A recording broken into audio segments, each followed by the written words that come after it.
Section 5.3 is bisectors in triangles, so we're going to continue with our work on triangles here. So the theorem 5.6 is the concurrency of perpendicular bisectors theorem. And what it says is that the perpendicular bisectors of the sides of a triangle are concurrent. That means they meet up at a point that is equidistant from the vertices. So let's draw a triangle, and we'll call it A, B, C. And I'm going to draw a perpendicular bisector. So if I find the midpoint of each line, and we'll call those X, Y, and Z, and I draw lines that are perpendicular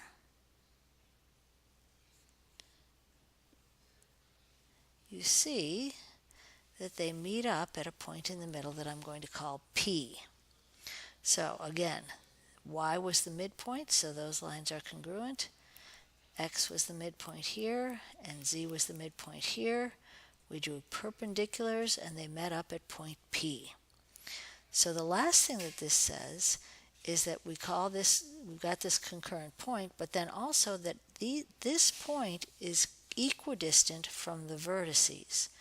So this point to B, this point to A, and this point to C are equidistant. So PX, PY, and PZ are concurrent at point P, and PB equals PA, which equals PC.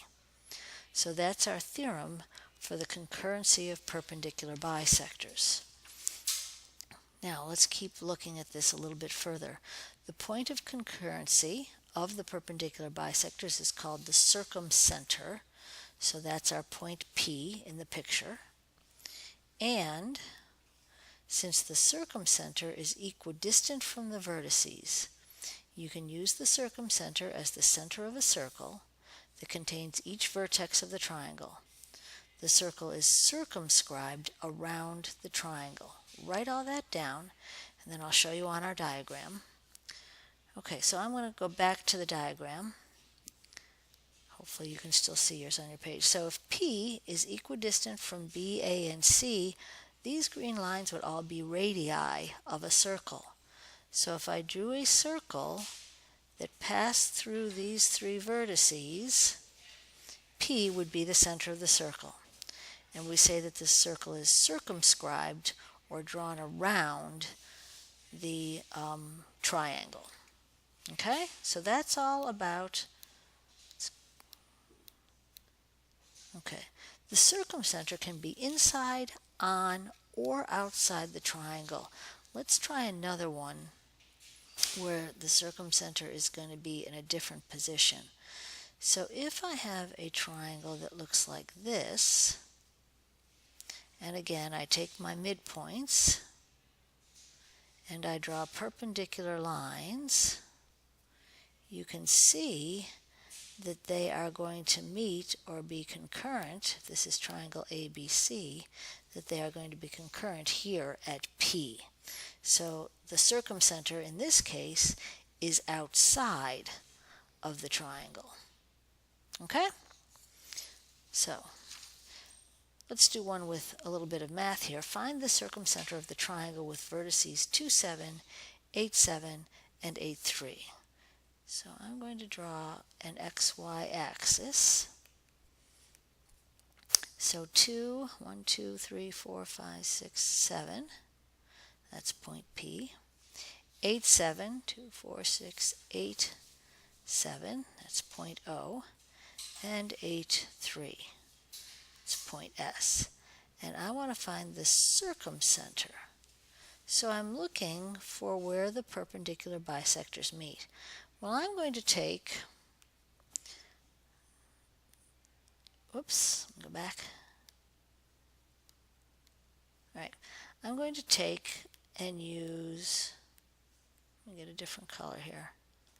All right, I'm going to use this midpoint and this midpoint because they're easy to find. And if I draw my perpendiculars, now the last one, the perpendicular will also meet there, but I'm not sure about that line. So as long as two of them meet, I know that I'm at the circumcenter. And so since this line passes through x equals 5, and 1, 2, 3, 4, and this passes through y equals 5, the circumcenter is at 5, 5. So where do those two lines cross? Those perpendicular bisectors, and they cross at 5, 5. Okay? All right. The next theorem, 5, 7, is the concurrency. Again, we're going to have points that are lines that meet up and are concurrent of angle bisectors this time. So the bisectors of the angles of a triangle are concurrent at a point equidistant from the sides of the triangles. So let's draw a triangle again. We'll call it ABC. And now I want to draw the angle bisectors. So that looks about like an angle bisector to me there. That looks about like an angle bisector, and that does as well. And of course we're going to be more accurate when we actually do this, but they do meet up together at point P. And then what did it say? It said, in addition to the fact that the bisectors are concurrent, that this point is equidistant from the sides. So equidistant from the sides means that I measure from the point to the side using a perpendicular.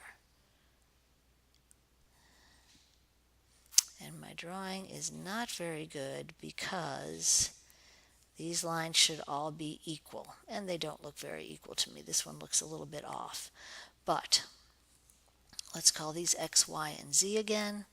So if these are angle bisectors, and this is my point of concurrency, px equals py equals pz. Okay, and you can see that this is kind of the reverse of the one we did before. Before we drew the perpendicular bisectors first, found the point of concurrency, and we said they were equidistant from the vertices. Now we're using angle bisectors to find distances to the sides. Okay, a couple other pieces of information about this. The point of concurrency of the angle bisectors of a triangle is called the incenter of the triangle, and the incenter is always inside the triangle. It's never going to be anyplace else. And a circle that has the center at the incenter of a triangle and contains a point on each side equidistant from the incenter is a circle that is inscribed. So let's go back.